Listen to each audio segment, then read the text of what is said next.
E aí, pessoal, beleza? Tudo bem? Vamos dar continuidade aqui às nossas microaulas, né? Esse primeiro momento são aulas mais de bate-papo, uma aula mais de trocar uma ideia, para que a gente alinhe o nosso pensamento, para que vocês entendam como é que vai funcionar esse nosso curso e que você vai ver que é muito simples, é muito prático, a gente vai muito na prática. Mas voltando a dizer que é preciso a gente trocar uma ideia e vocês entenderem o conceito de como a gente vai fazer isso para poder lá na frente fechar o entendimento. Eu queria falar um pouco agora de indicadores. Tem uma outra aula aí que no finalzinho dela eu cito essa palavra, esses indicadores e de uma forma agora mais, mais explicativa para a gente chegar nesse entendimento. Os indicadores, eles nada mais são do que alguns números que o mercado já faz, alguns números que lojas do porte da nossa, elas já conseguem atingir e que a gente vai pegar esses números e vai servir de parâmetro para a gente. É aquele número que quando a gente corrigir o nosso mercadológico, quando a gente corrigir alguns cadastros que a gente precisa fazer, quando a gente conseguir coletar as informações de forma efetiva e fizer as nossas análises, a gente vai ter uns números de como está o nosso negócio, é uma radiografia do nosso negócio, e a partir daí nós vamos comparar os nossos números com esses indicadores. Como eu disse, são números que o mercado já faz. E ali nós vamos saber aonde nós estamos. É aquele famoso ponto A, né? Aonde nós estamos, quais são os setores que a gente já tem um desempenho bom e que a gente pode melhorar, quais são os setores que o nosso desempenho não é tão bom e que a gente precisa dar um foco para melhorar, e esse foco e essas ações que a gente faz é baseado nisso, nas informações que a gente tem e nas informações dos indicadores para a gente comparar. Alguns dos indicadores que a gente vai trabalhar, que a gente vai coletar informação e vai comparar, eu posso adiantar aqui para vocês que a gente vai ter um indicador de venda por metro quadrado, que nada mais é do que pegar o total do nosso faturamento naquele mês ou naquele período. A gente vai pegar aquele faturamento e dividir pela metragem quadrada da nossa loja, do chão de loja, onde a gente atende o cliente, que a gente vai saber quanto a gente vende por metro quadrado. E nós vamos comparar com o mercado, se a gente está bem ou não. Isso já é um indicador. O segundo indicador é a quantidade de itens que a gente vende por metro quadrado. E é a mesma conta. A gente vai pegar a quantidade de itens vendidos naquele mês, naquele período, divide pelo metro quadrado, a gente sabe quantos itens a gente tem vendido por metro quadrado. Tem uma aula também aí que eu falo que quando a gente for fazer a análise da nossa curva ABC, principalmente esses dois fatores, a gente vai bater muito nele, que é valor vendido e quantidade vendida. Por quê? Porque principalmente esses dois indicadores aí é baseado nisso. Uma outra coisa que a gente vai analisar e acompanhar sempre é a participação da venda por setor. É um indicador de participação de venda, que nada mais é do que você pegar o valor vendido daquele setor, você vai dividir pelo total da sua venda, que você vai ter um percentual de quanto aquele setor participa na sua venda. E existem indicadores por setor de quanto deve ser. Aí a gente vai saber quais são os setores que a gente precisa melhorar. Um outro indicador é a venda por item, né? A venda por SKU, que também é uma contazinha muito, muito fácil de fazer. A gente precisa ver lá quanto você vendeu, quanto é que é a sua venda e quantos itens foram vendidos. Quando você faz essa divisão, você sabe o valor de faturamento por item.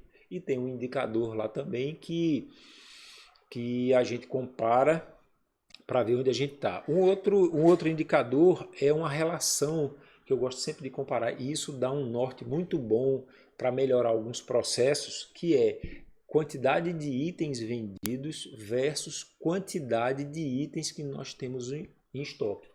É comum eu verificar nas lojas que existe um número muito significativo de itens que passou o mês todo e não vendeu nada.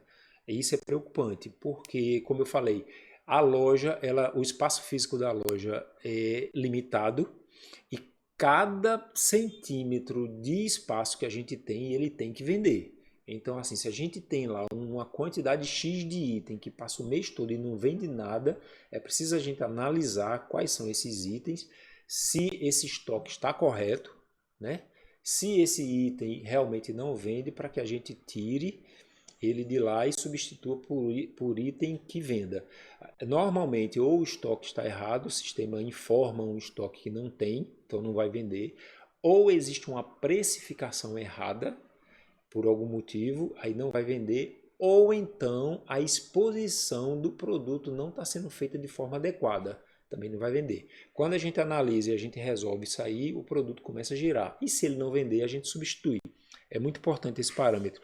Uma outra coisa que a gente vai falar muito é que é preciso ficar bem claro o nosso entendimento da diferença entre markup e margem sobre a venda. Margem e markup. Porque existe uma confusão muito grande ainda. Às vezes as pessoas estão falando números que é markup, achando que é margem.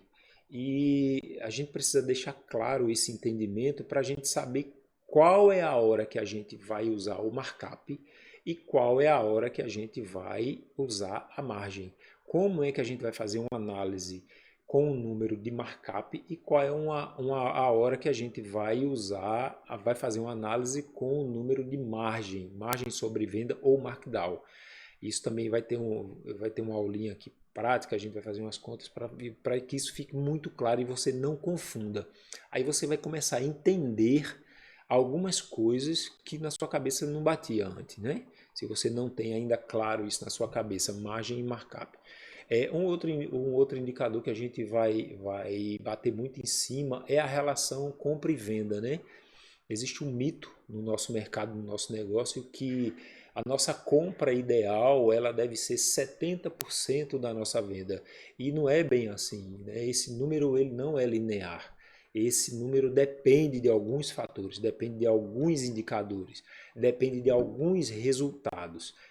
E a gente também vai fazer uma explicação, vai mostrar na prática como é que a gente chega nesse número, muito simples, muito fácil, e que esse número, junto com a cobertura de estoque, que é a quantidade de dias que você tem estoque por setor, e também junto com outro indicador que a gente vai montar e vai ensinar, que é a meta de compra, né? Quando a gente juntar essas três informações, meta de compra, cobertura de estoque e relação compra e venda, você vai ver que seu setor de compra ele vai ficar bem redondinho.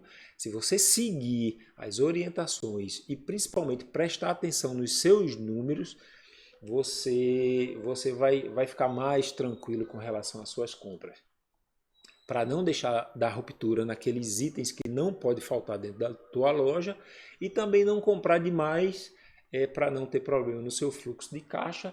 E também outra doença muito ruim, você acaba comprando demais produtos que não precisa ter a mais, porque o vendedor lhe leva uma condição para vender e você acaba acreditando e comprando e ocasionando lá na frente produto vencido, produto avariado e no final você tem que queimar o preço, tem que fazer ação de venda perdendo dinheiro para botar ele para fora.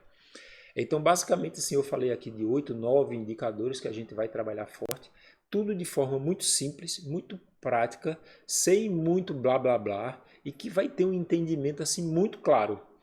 E você vai entender como gerenciar esses números, você ter essa informação clara desses números, comparando com esses indicadores, vai ser muito mais fácil tomar decisão, fazer ação de venda, armazenar, comprar, organizar, né, a sua loja. E, consequentemente, à medida que a gente vai desenvolvendo esse trabalho, mês a mês, semana a semana, você vai dominando isso aí, você vai implementando esses processos, aí você vai ver que sua loja vai ter um resultado significativo, vai ter um resultado muito bom. não só de margem, mas um resultado financeiro, não só de venda, né, mas um resultado financeiro com margem muito bom. Tranquilo? A gente vai falar depois com mais calma de cada um desses indicadores para deixar bem claro e exemplificando com números. Tranquilo, pessoal? É isso aí. Mais uma vez, tamo junto. Vamos lá.